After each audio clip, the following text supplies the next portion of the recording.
আমি চললাম আমি হিমালয়ে। হিমালয় আমার জন্য ঠিক আছে। আল্লাহ আরে কাকু,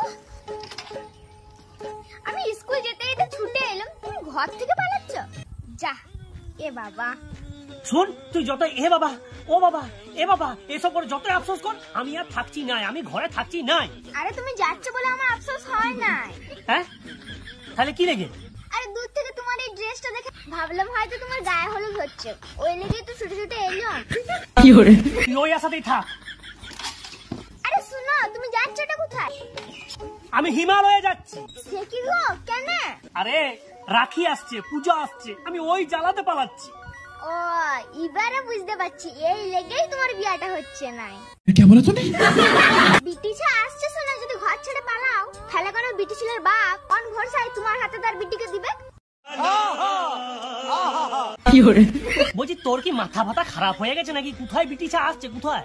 ওই দেখো, তুমিই তো বললে রাখি দিয়ে আসছে, পূজা দিয়ে আসছে।